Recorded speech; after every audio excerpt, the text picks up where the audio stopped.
Мы собрались здесь не случайно.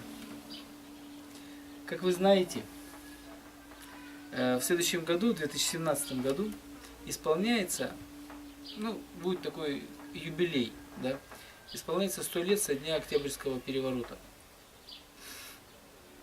И вот сейчас вообще в обществе ведутся такие дискуссии, споры, разные рассуждения именно о том, вот что, например, советская власть дала нашей стране, нашему Отечеству. И много мнений за, и много мнений против. Например, многие говорят, что вот там индустриализация, Сталин принял страну с Сахой, значит, уже с космическим кораблем ее, значит, как сказать, отпустил, да, и так далее, и так далее. Ну вот, вообще, 20 век, конечно, героический такой, и война, и всякие стройки, и так далее, и так далее. Но вот нас интересует такой момент, это все-таки вот гонение на церковь. Гонение на церковь. То есть мы знаем, что практически это было, церковь была не свободна, многие были, значит, репрессированы, и простые верующие, и там, священнослужители, и так далее. Вот. И вот мы вот в эту общественную дискуссию хотели бы внести небольшой вклад. То есть представить такой документ эпохи, можно сказать. Да? Документ эпохи. А что это за документ эпохи? Это песня. Вот. Песня народная. Она была нами записана в начале 2000-х годов под Барнаулом. Там было такое село Повалиха, и молодежь из Покровского собора, мы ездили туда, к одному батюшке, помогать ему там, в общем, там, строительные там работы, там еще что-то, праздники встречали. И вот среди прихожан была одна женщина по имени Марина Кузьмина, если я не ошибаюсь, у нее фамилия была такая. Вот, значит, вот эта Марина Кузьмина, ее мама ходила, и вот они были очень, у них своеобразная судьба, как они пришли в церковь. Они пришли сначала, значит, вот в общину, которая относилась к катакомбной церкви. Вот, мало, наверное, кто слышал, что это такое. Ну вот они об этом рассказывали. То есть, как это выглядело, они вот с их слов. Они говорили, что, значит, жили они в Повалихе, а вот недалеко, на станции Казачий, там 5-7 километров, значит, в советское время был дом. Просто домик, и в нем жил дедушка с белой бородой. Обычный дедушка в кепочке, в рубашке, в пиджачке. Вот. И к этому дедушке, довольно часто приезжали его дети, родственники. Обычно по выходным, все же работают обычно, вот в выходные есть возможность вместе. Но оказывается, это был не простой дедушка, это был архиепископ Алфей, вот, который принадлежал вот к этой катакомбной церкви, и к нему приезжали его прихожане. Вот, и они там, значит, в этом доме, у них был как бы такой, где-то в цокольном этаже, небольшой храм, где они совершали литургию. И вот уже этот архиепископ Алфей, уже когда в 90-е годы, или в начале 90-х, он уже когда отходил ко Господу, да, когда уже не мог служить, он благословил своим этим чадом посещать храмы, которые уже в то время открывались. Обычные вот, православные храмы. Так вот эта вот Марина Кузьмина, она знала несколько песен. Причем песни такие очень оригинальные, нигде я не слышал их больше. Это духовные стихи или какие-то такой вот у них духовный сюжет. И вот одна из этих песен, как она говорила, написана была одной женщиной в тюрьме. В тюрьме эта песня написана в 30-х годах. И называется она «Придите, христиане, придите вся родня». «Придите, христиане, придите вся родня, прославим Христа Бога, прославим навсегда». Такие там слова.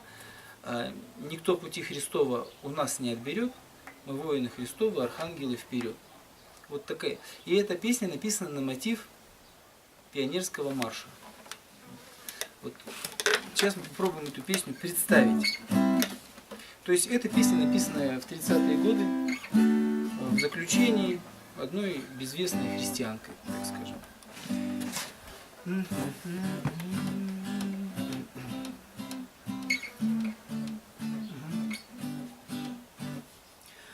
Придите, христиане, придите вся родня, прославим Христа Бога, прославим навсегда.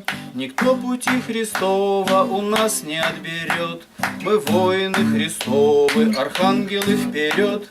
За веру Христову, святую любовь, мы смело и прямо, открыто идем. Никто пути Христова у нас не отберет.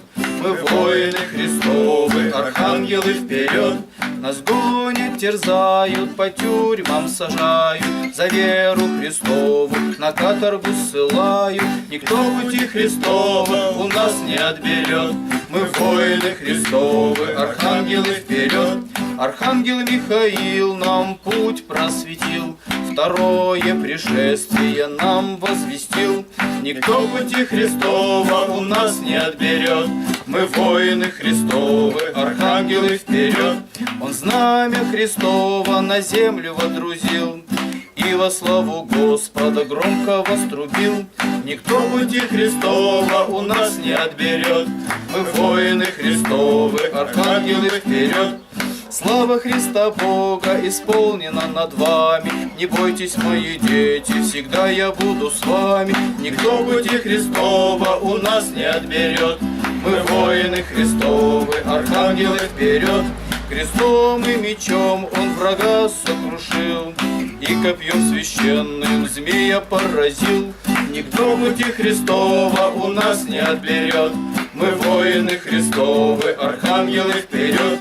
Избранные народы он все соберет, к престолу царя славы всех приведет. Никто пути Христова у нас не отберет. Мы воины Христовы, архангелы вперед. В Иерусалиме новом с Христом будем жить и вечно бесконечно Господу служить. Никто пути Христова у нас не отберет. Мы воины Христовы, архангелы вперед. Ура, ура, ура, идем на врага, за веру Христову, за батюшку царя. Никто пути Христова у нас не отберет. Мы воины Христовы, архангелы вперед. Да здравствует долго наш царь православный, многое лето ему.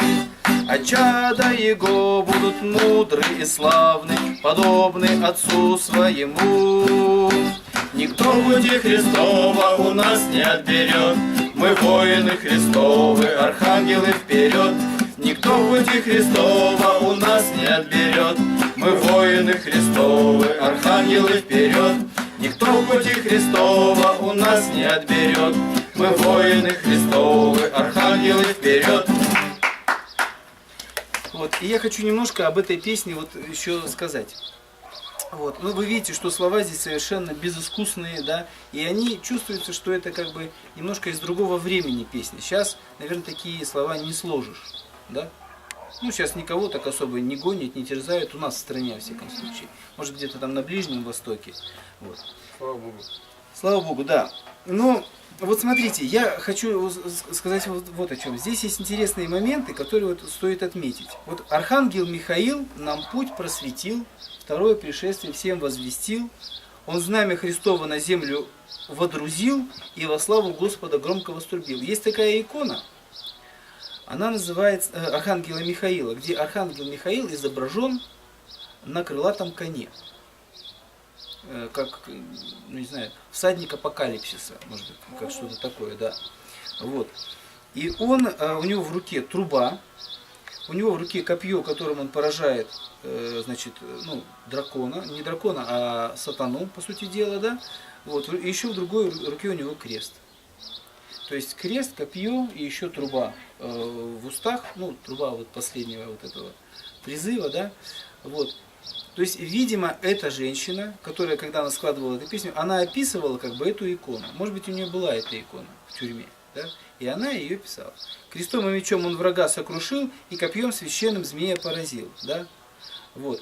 И еще здесь есть очень интересный момент. Ну, Новый Иерусалим – это небесное царство, это понятно, да? Вот. Вот здесь есть такой момент в конце. Он как бы немножко нас может смутить.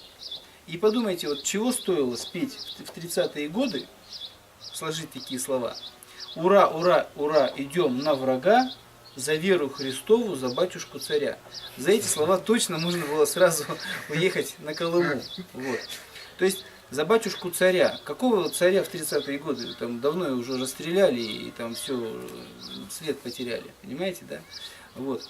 И на какого, интересно, врага вы идете за батюшку царя? Уж не на социалистическую или там, значит, республику там, Советов и так далее, понимаешь? Вот. И еще здесь есть такой куплет, который тоже может смутить. Вот как его понимать? Да здравствует долго наш царь православный, многое лето ему, а чада его будут мудрые и славны, подобны отцу своему. Вот кто этот православный царь? О ком здесь речь идет? Как вы думаете? Нет, об Иисусе, скорее всего. О ком? Иисус. Да, я тоже думаю, что православный царь это, собственно, небесный царь. На данный момент это так, во всяком случае. То есть, какой православный царь? Царство христианство. Да? Значит, кто царь? Христос? Иисус Христос, да. То есть, да здравствует долго наш царь православный, то есть Иисус Христос. Ну, наверное, это так, я думаю. Что она могла подразумевать под этим, мы не знаем. Но мы так понимаем. Вот эту песню мы сейчас пропели. Это вот как бы, вот я с тех пор записал эту песню, и вот мотив запомнил. Вам эту песню передаю. Спасибо. Да. Вот, она является документом эпохи и нашим вкладом вот в эту дискуссию относительно значения вот этих вот лет советской власти и так далее, и так далее. Да, возможно, там было развитие материальной сферы, там, индустрии и так далее, но то, что люди, многие там сгнили в лагерях, и неплохие люди, так скажем, да, вот, многие, как бы сказать, вот и верующие, и талантливые, и мужественные, и храбрые люди, и так далее, это так. Вот такая вот песня, вот такой интересный сюжет. Спаси Господи.